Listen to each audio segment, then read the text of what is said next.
Hi, everyone. This is Dr. Mahoney. We will get started in 1 minute. We're going to start right on time. Like every good meeting, we will start on time and we will try to end early. Thanks for joining us, and I'll be back with a quick introduction and a couple of opening comments in a moment.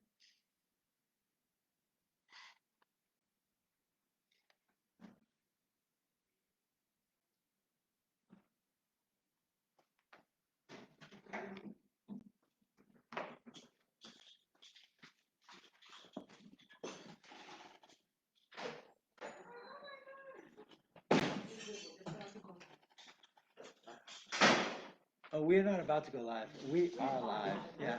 Um, Delise, you may need to grab a chair, and you can just pull up next to Al. Okay. Well, ladies and gentlemen, it is 5 o'clock in Monday, August 31st, and we are making history. This is Holyoke High School's very first Facebook Live session, and I'm delighted to have you joining us. I'm Steve Mahoney. I'm the executive principal of Holyoke High School, and I'm delighted that you're here with us. I'm going to do some long distance introductions, and so that you have a sense of who's with me tonight, because this is definitely not a one-man show. So over here to my right, it looks like your left, Miss McKenna, can you wave? That is Lori McKenna, Associate Principal of the North Campus. She will definitely be joining me as we walk through some of the reopening items that are important for you to know. And next to her is Ms. Nisette Gonzalez, Assistant Principal of the North Campus. And Ms. Gonzalez will be helping us with our second session tonight in our Spanish language session. And then off to my left and your right, you've got Mr. Al Gates, Associate Principal of the Dean Campus. Nice to see you, Al. And next to Al is Miss Dealey Serrano, who is our Family and Community Engagement Coordinator. And Ms. Serrano will also be helping us out with our Spanish language as well. They, depending on who's presenting at the time live, other folks will be checking our comments, capturing questions, and trying to bring those to the table so that we can answer those as best we can. So here's how we want to set up the night. We're going to spend, Lori, Al, and I will spend about 15 minutes hitting some key big rocks about reopening here at Holyoke High School, and then we're going to open it up to your questions. We will, at 5:40, stop the English session, take a breather and a break, and at 5:45, we will start a session for those families and students and community members who are Spanish speaking. So I want to say that we are super excited reopening the school year 2021. We know that we're in unprecedented times. You've probably heard that ad nauseum. But we are using our 3 weeks of professional learning to really crystallize and put into practice the lessons that we learned from our remote learning this spring. And the way we'll start is I'll talk very briefly about what some of those key learnings are, and then I'll ask Al and then Lori to talk about how we're implementing those on both the North and the Dean campuses.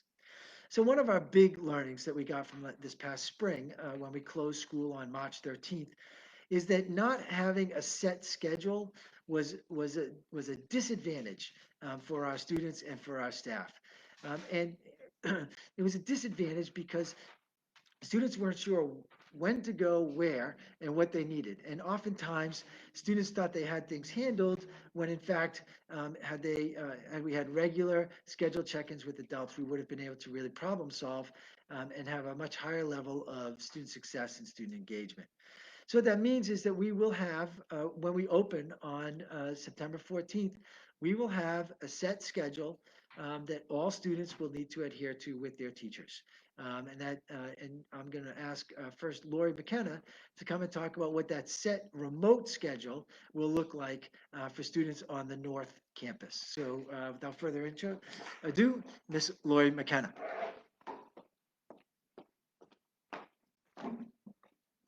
Hello, everybody. Thanks for joining us tonight. So let's talk about what the schedule is going to look like for a North Campus student. Students who are working remotely will need to be in class starting at 8:45 in the morning, and they will be in class from 8:45 to 1 o'clock each day. 8:45 to 8:55, they'll be meeting in with their homeroom, their squad teacher who's going to check in with them and kind of get them going for the day. And then they'll have 4 classes that are 50 minutes each with a 10-minute break between each class so they can kind of take a breather and take a break from the screen. Um, from 1 to 1:30, kids will be able to have lunch, and then from 1:30 to 3 o'clock, students will have the opportunity to join the Zoom room of their teacher that they'd like to do some conferencing with. So they can choose to meet with the teacher, or the teacher might schedule at a time that they want them to come and meet with them. So what you need to know is that this live schedule means you'll be in class every day remotely in a Zoom session from 8:45 to 1 o'clock. And your teachers will help to get you ready for that and how to do things with Google Classroom and in the Zoom room. Now I'd like to introduce Alan Gates, who's going to talk about it for the Dean campus.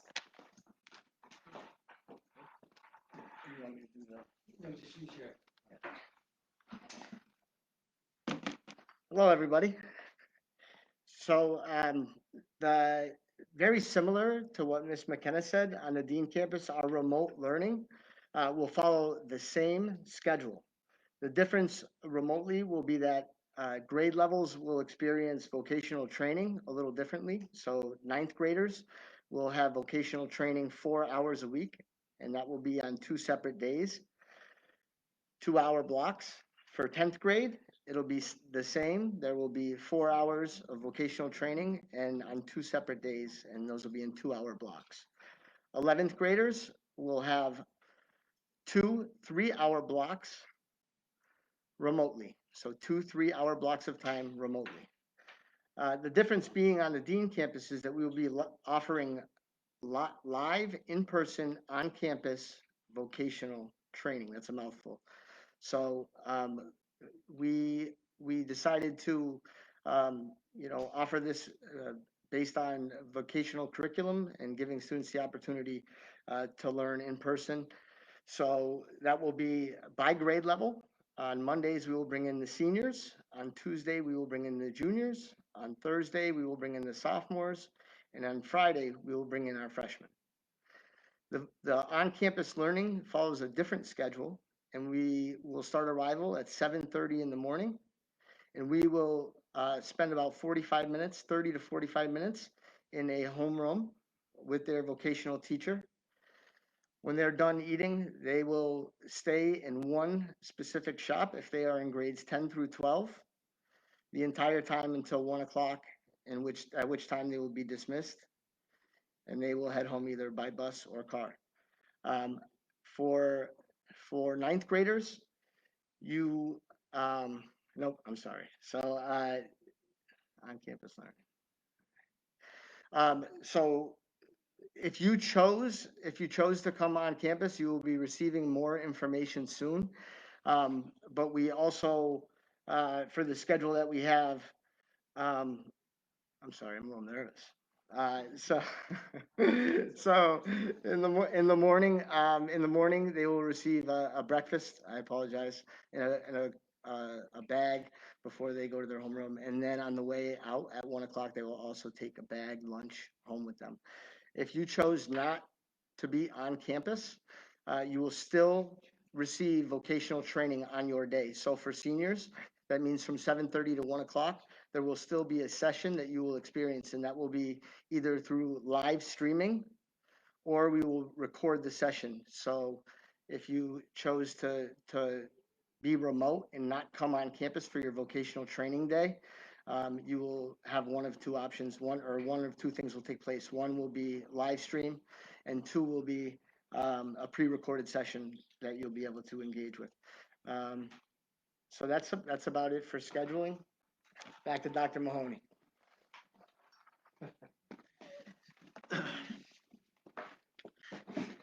Nice job, Mr. Gates and Ms. McKenna. So I will say, I'll just jump on, Mr. Gates talked about the live sessions for our CTE training.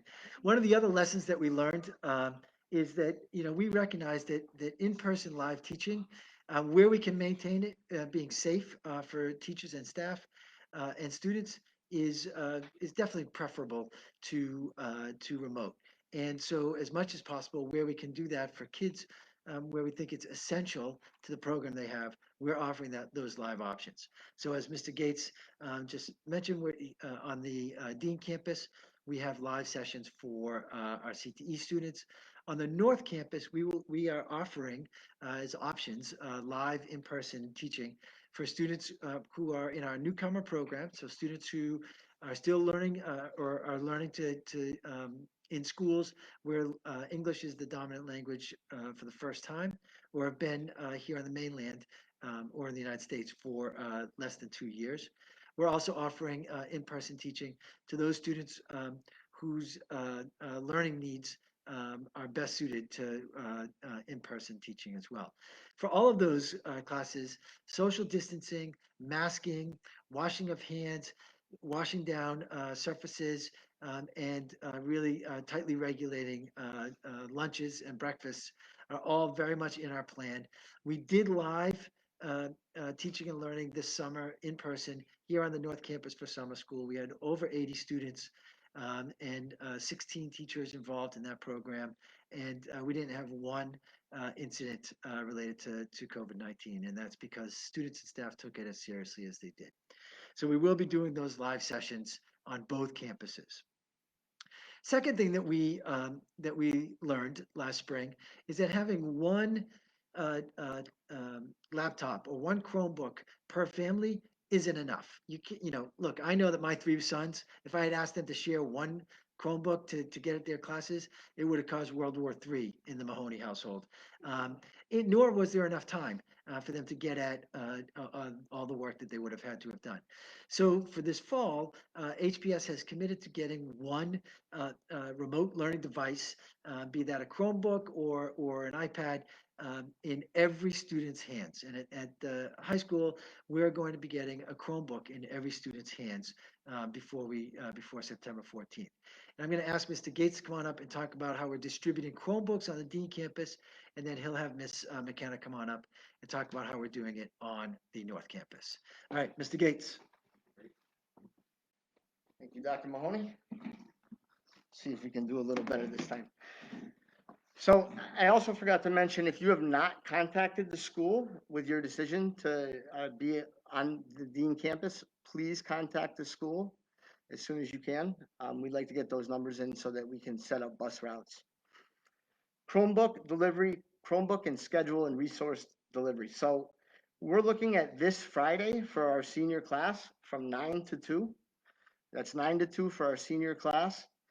On Tuesday, our ninth graders from 9 to 2. So Tuesday, ninth graders, 9 to 2.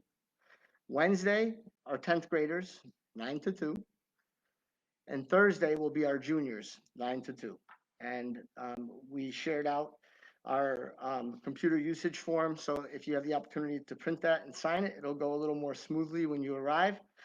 You will receive your Chromebook, your schedule, and any other resources that are pertinent to your academic or vocational shop at that time.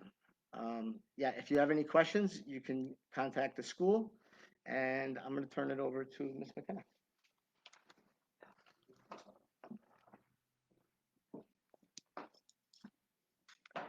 So for the North Campus, our distribution will be starting tomorrow, and ninth grade students can come tomorrow. So all this week, Tuesday, Wednesday, Thursday, and Friday, we will be doing Chromebook distribution through the cafeteria door. And this will be taking place from 11 to 2. On Tuesday, tomorrow, it will be for ninth graders. Wednesday, it will be for 10th graders. Thursday, it will be for 11th graders, and Friday, it will be for 12th graders. If you can't make one of those designated times, we do have 2 days next week that you can come in to pick up a Chromebook. Next Tuesday, on the 8th, you can come in from 11 to 1. And on Wednesday, the 9th, you can come in from 1 to 3. We want every student to come in and get their Chromebook. And just like Mr. Gates said, if you fill out that form that was attached in the letter to families, if you have that filled out ahead of time, it should make things go much more smoothly.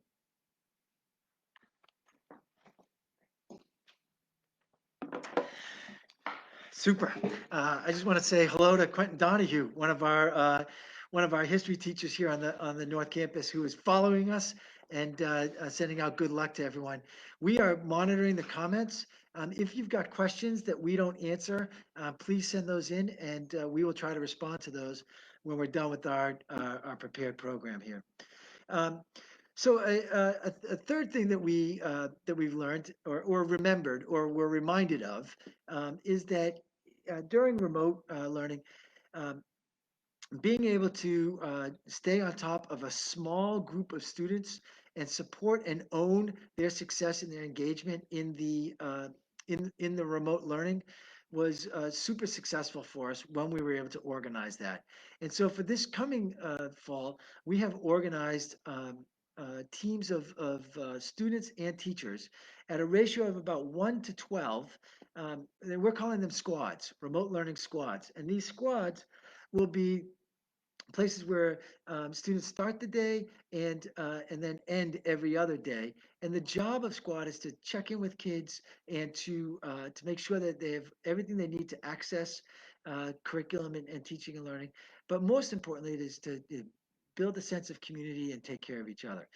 With those general guidelines, let me ask Ms. McKenna to come back and talk to you a little bit about how we're organizing squads on the North Campus, and then she'll bring Mr. Gates to do the same for Dean. All right, so let's hear it from Ms. McKenna, back on camera. So I am super excited about squads because along with the live schedule, I think that the squads are going to be the game changer for remote learning for our students in 2021. The squads are going to be a real opportunity for students to be able to build relationships with each other and with at least one adult in the building who's really going to help them to have a plan for their success and follow their engagement and really just be a unifying way to be able to build relationships in this time where it might be a little bit harder to do that. We're going to make it work through this. There's going to be on our campus, both our 9th and 10th grade students are organized by teams. And so all 9th and 10th grade students will be in a squad with a teacher on their team. And this way it will really help to make that community feel tighter and be able to really support the students that they work with. There's other ways that we're organizing the squads just from some natural groups that we already have occurring in the school, such as Palante, Madrigal, Band, Student Government, our Westfield Promise Juniors. And so with being able to unify around a common area where people are really excited about or are passionate about or just have some natural connections, this will really help to support our students. So this is going to be a way to help us build community, support students, and make sure that they're successful in 2021. And Mr. Gates.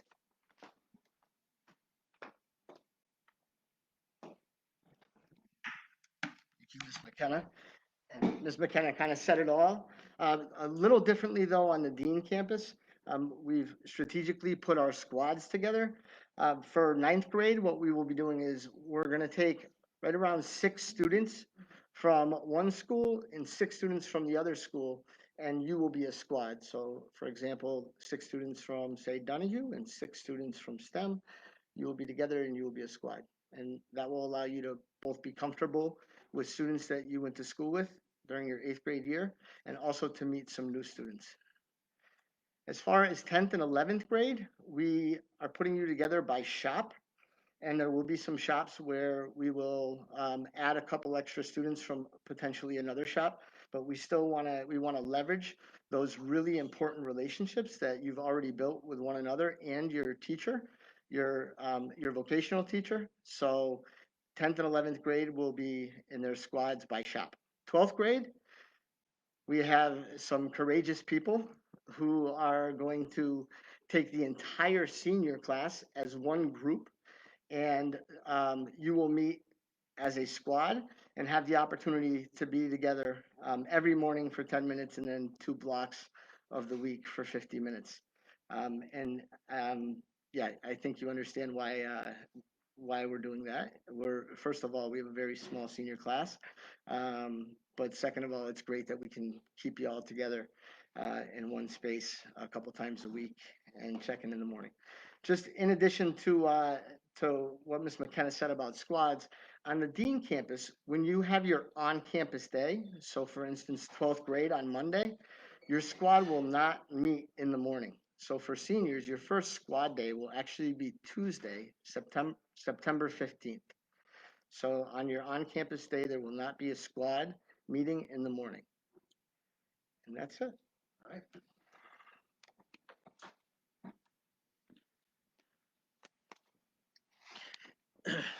Okay, and like I said, we are monitoring the comment section. So if you've got questions on any of this, if we're, please feel free to throw those in there.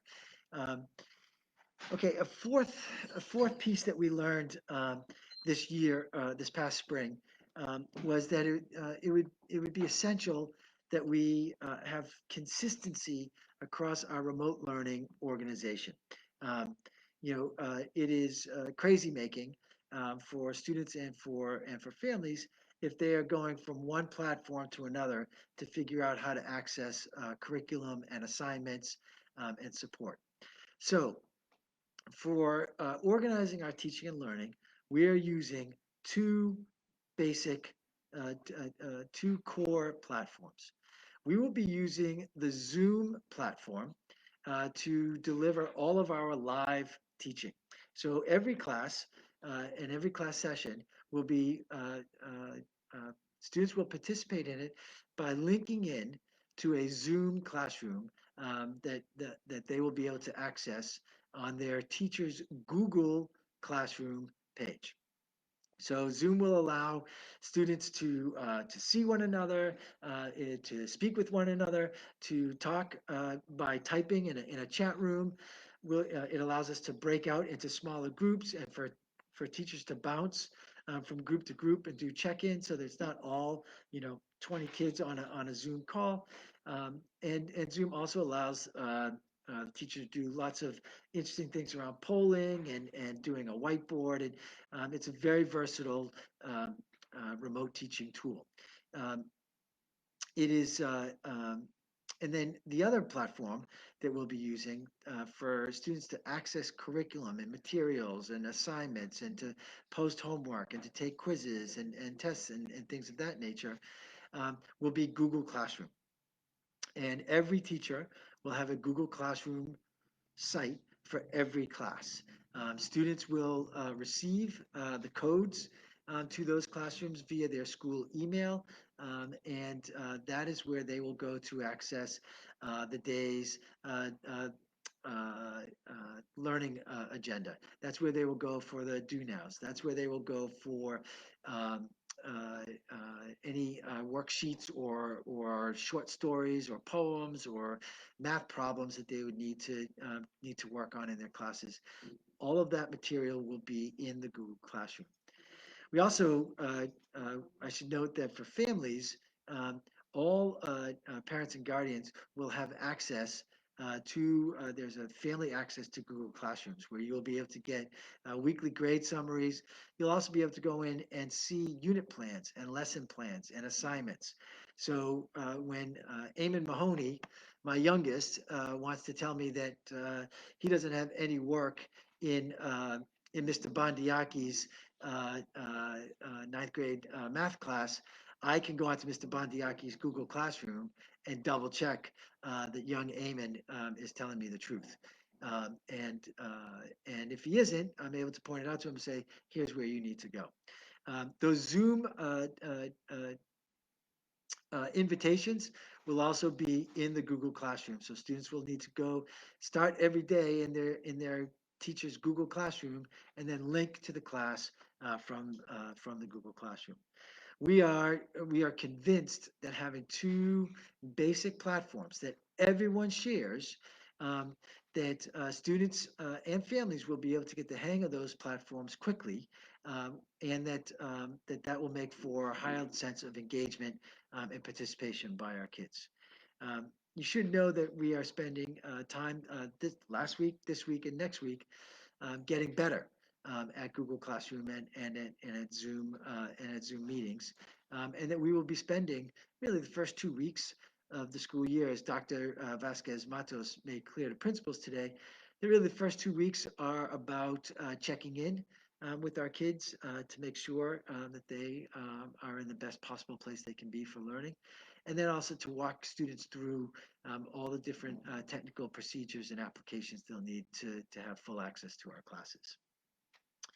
Um, Okay, that's platforms, technology, squad, a set schedule, and our live sessions. Those are the important lessons that we have taken on from the spring, and I'm just going to check. We're checking our comments. We don't see a ton of questions there. When will So the North Campus schedules be ready? okay, great. So when will the Campus schedules be ready? Do you want to take that, Mr.? Miss? I'm going to give that to Miss McKenna. Hang on one second. So the counseling department and I are working on some final things in the schedule. One of the biggest lifts was making sure that we had the squads done. The deadline that we will have them by is the 8th, but I anticipate they should be done earlier than that. So once our system, once we go live in School Brains, students would be able to see their schedule in the School Brains portal. So that is when our schedules will be live in the North Campus. There was also a question about dual enrollment. So dual enrollment courses are still, if a student signed up for them, that is already in their schedule, so they can still do dual enrollment classes. And there was also another question about electives.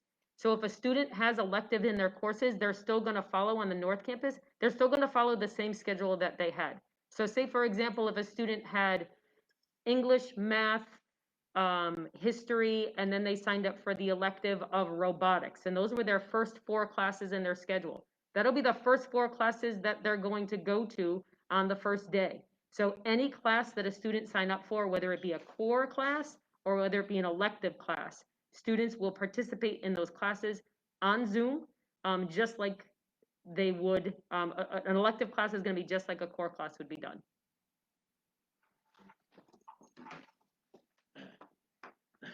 There was also a question about textbooks and materials and distribution to students.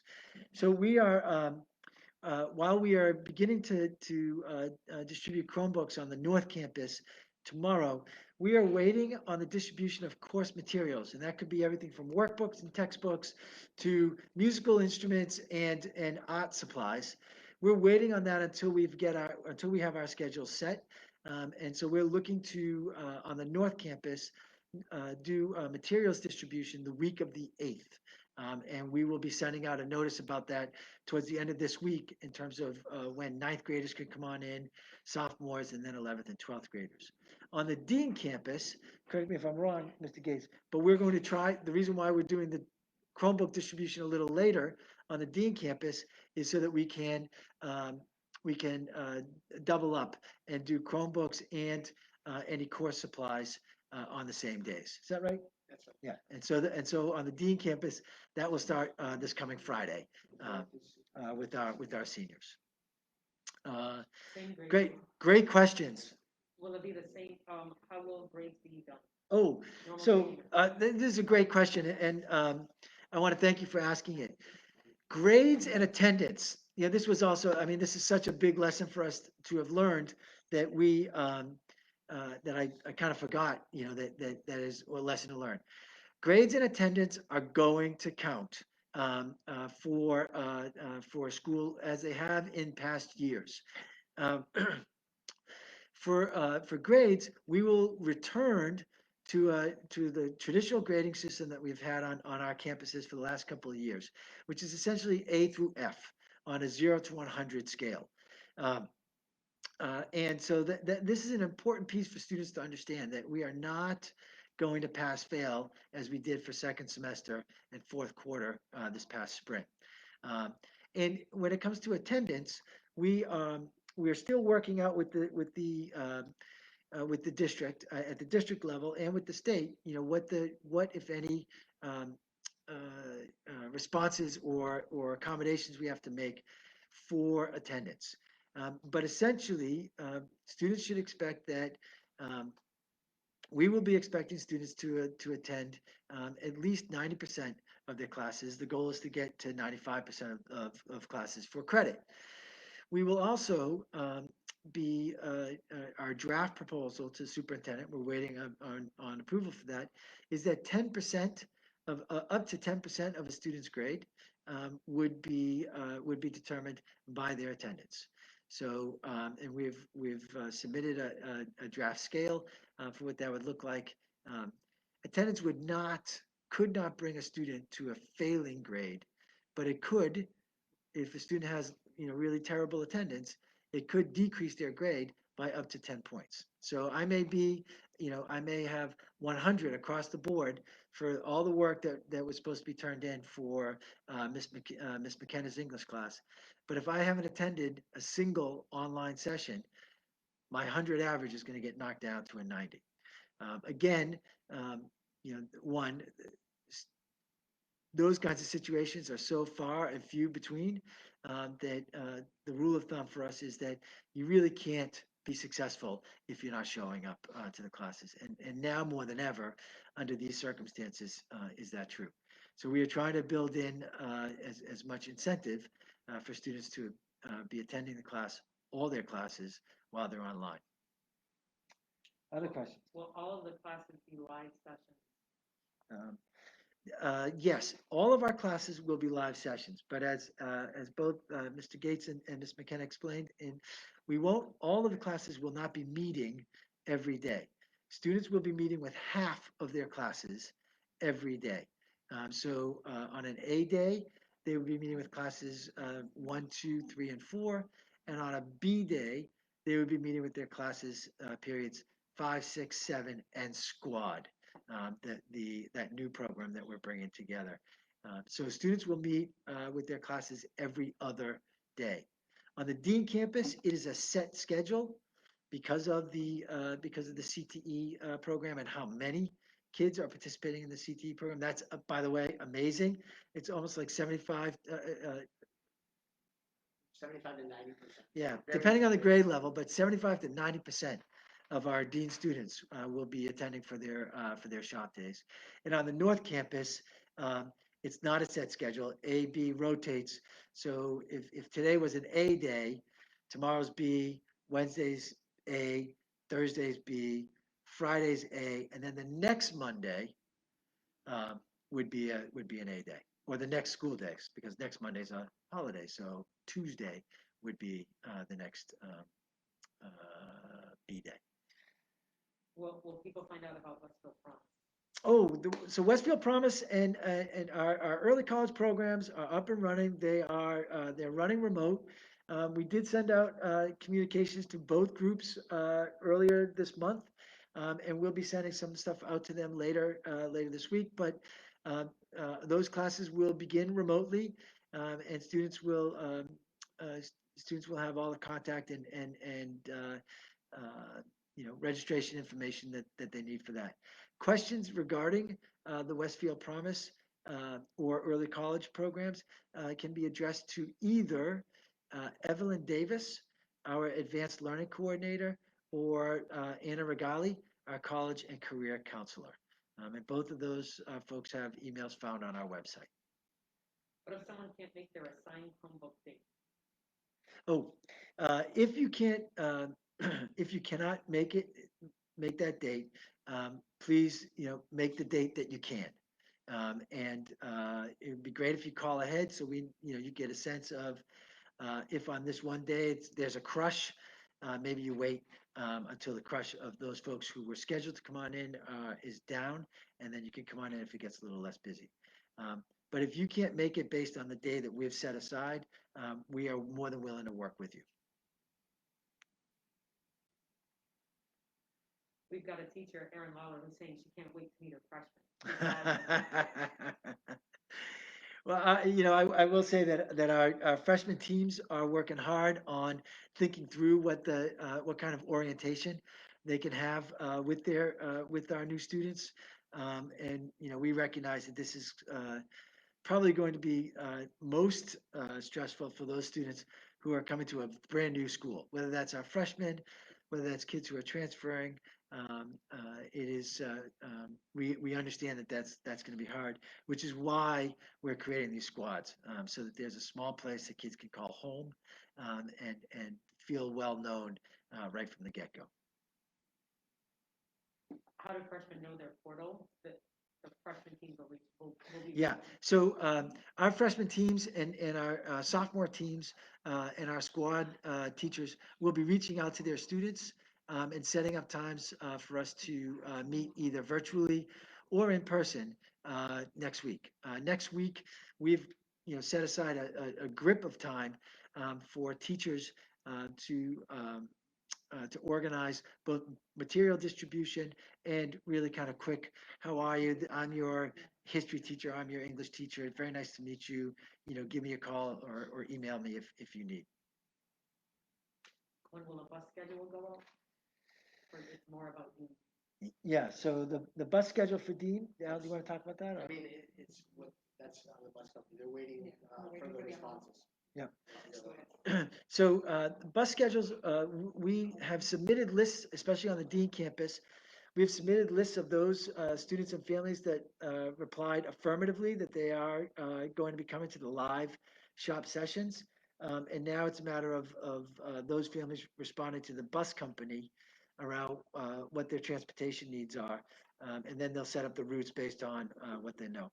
I will say that based on the restrictions that the state and the Board of Health have put on bus transportation, those folks who are using buses need to get ready for a longer bus ride than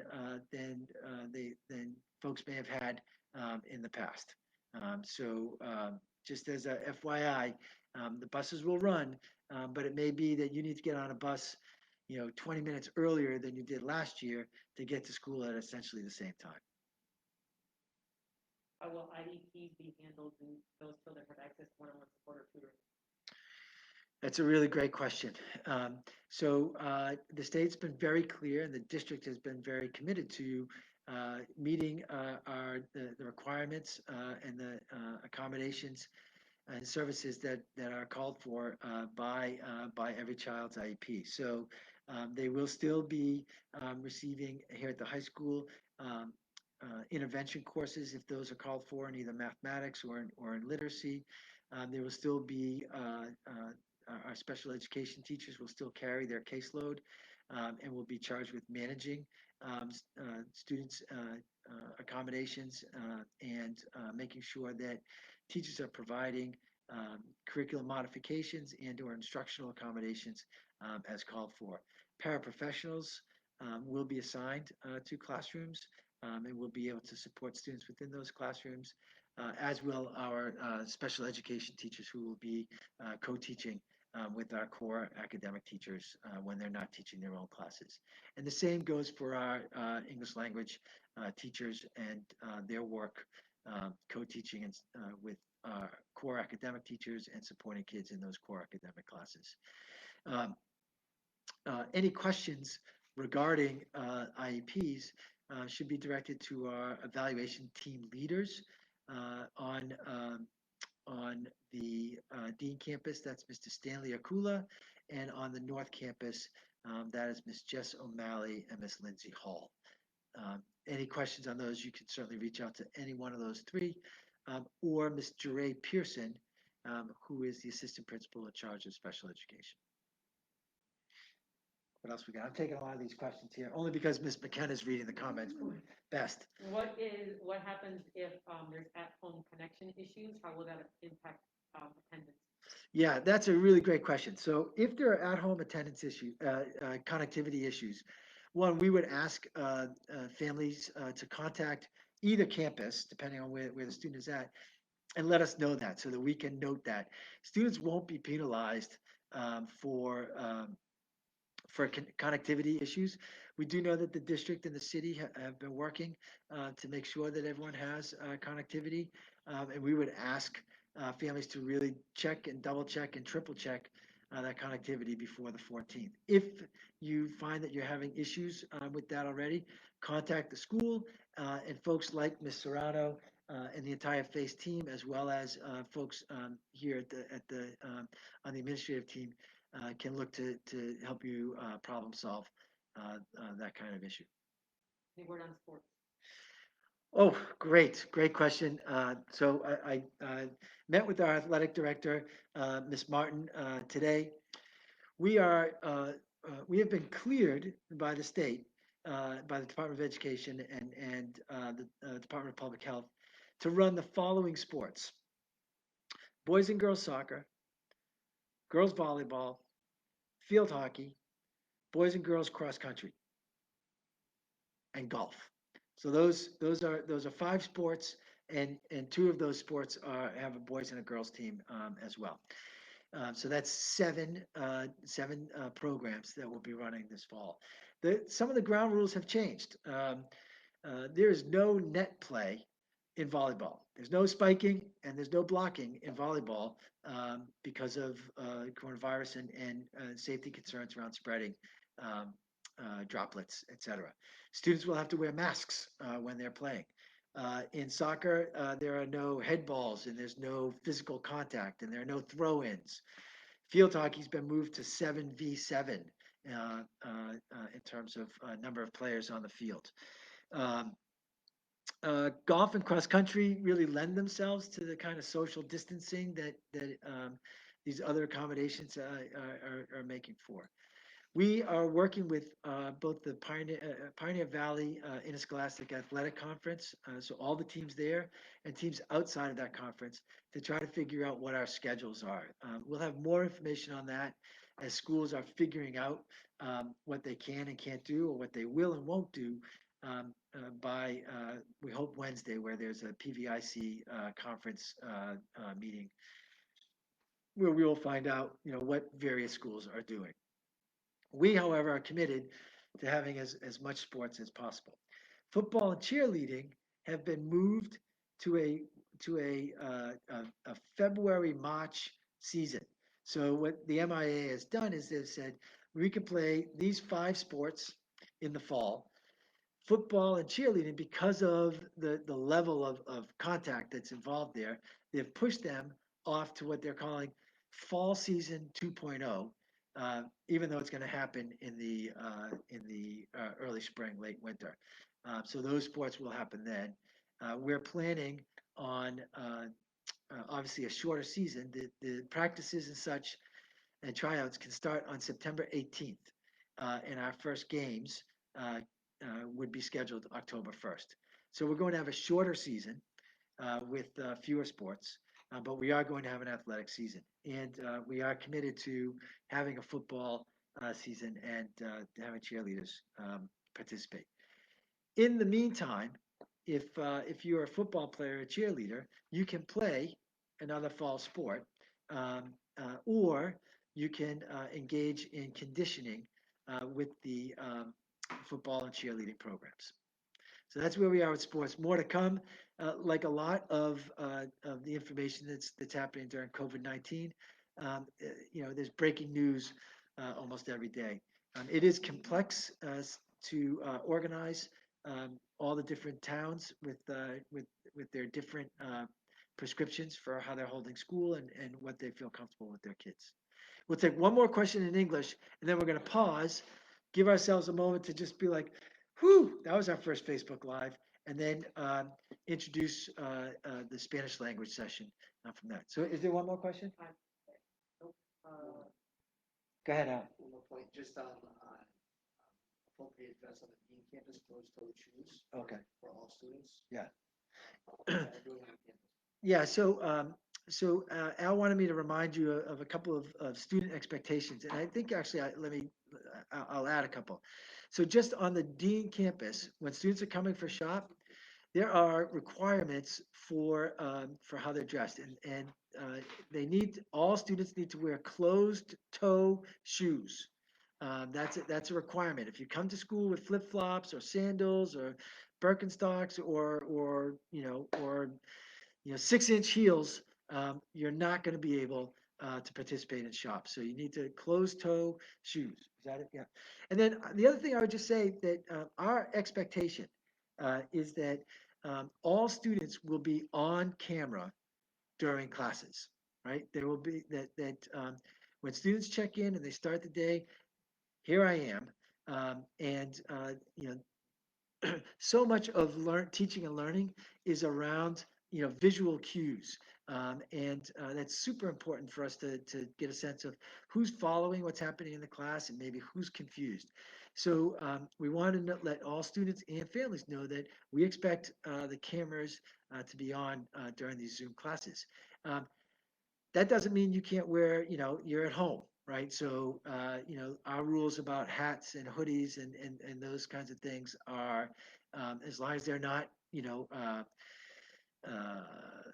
derogatory in message or anything like that, you're totally fine. So, not that I have bad hair days. Those days are gone for me. As Mr. Bouchard, one of our history teachers, have said that I now am sporting a skullet.